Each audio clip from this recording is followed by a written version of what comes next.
Bundan 17 kunlar avval uyimizga 30 ga yaqin mehmonlar kelishdi.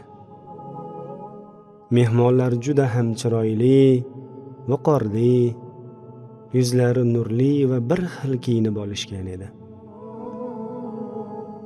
Ulardan juda ham xushbo'y misk hidi kelib turar edi. Ular mendan "Bizni kutmaganmiding?" deb so'rashdi. Men esa "Yo'q" deb javob berdim.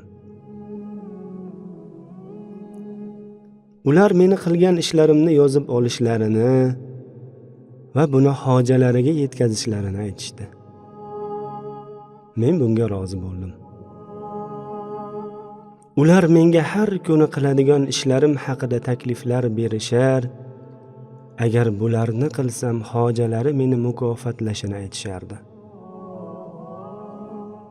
Men esa ba'zan dangasalik qilib bu ishlarni bajara olmas edim. Kun o'tgani sari mehmonlar kamayib borar edi. Men esa buning sababini bilmas edim. Ulardan buning sababini ham so'ramas edim. Mana bugun mehmonlar kelganiga ham 17 kun bo'libdi. Negadir qalbimda siqilish, qilayotgan ishlarimdan hech ham qoniqmas edim. Shu kungacha mehmonlardan ular kim ekanligini va nima maqsadda kelishganlarini so'ramabman ham. Ichimdagi bir ovoz ulardan bu haqida so'rashga undardi. Nima bo'lsa bo'lar dedimda, ulardan asta bu haqida so'radim.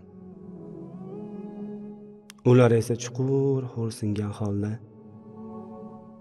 "Biz muborak Ramazon oyimiz. Alloh taolo bizni barcha musulmonlarning uyiga mehmon qilib yubordi. U zot senga juda ham ulkan mukofot tayyorlab qo'yganki, sen uni tasavvur ham qila olmaysan.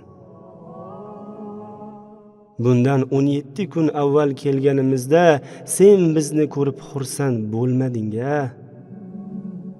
Chunki sen bizni kutmaganding ham. Biz sendan faqat Qur'on o'qishni, namozlarni ko'paytirishni, zikr va salovatda bardavom bo'lishni, ahlingga va yetim miskinlarga ihson qilishingni va gunohlardan tiyilishingni iltimos qilgan edik. Sen esa bunga dangasalik qilding. O'tgan 17 kunni g'aflatda o'tkazding-a? Sendan iltimos qilamiz.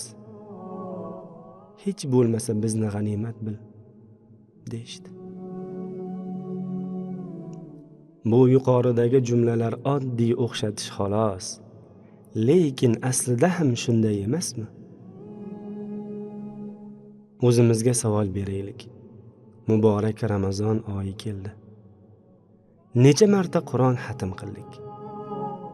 Har kuni kamida 1000 marta zikr va tasbih aytyapmizmi? Payg'ambar alayhissalomni sog'inib yig'layapmizmi? Muhsinlar qatorida bo'lishga harakat qilyapmizmi? Tarovih namozlari va tahajjudda qoyim bo'lyapmizmi? E'tikof nima ekanini esdan chiqarib qo'ymadikmi? Ya Alloh, ya Robbal alamin. Bizdek g'ofil bandalaringni kechir, afv qil. Sen bizni shuncha qilgan gunohlarimizni o'chirish uchun Ramazon oyini mukofot qilib berding. Biz esa g'ofillik qildik. Shaytonlarni kishallab yaxshilik yo'lini keng ochding. Biz esa gunohda bardavom bo'ldik. Bu oyni har bir soniyasiga tog'dek savob va'da qilding. Biz esa bu kunlarni uyquda o'tkazdik. Ming afsus. Ya Robbal alamin. Biz harakat qilamiz. Hali ham kech emas, chunki seni rahmating g'azabingdan ustun. Ramazon oyini qolgan kunlarini sen rozi bo'ladigan holda o'tkazishga va unda bardavom bo'lishga va'da beramiz. O'zing tavfiq ber ya Robbal alamin.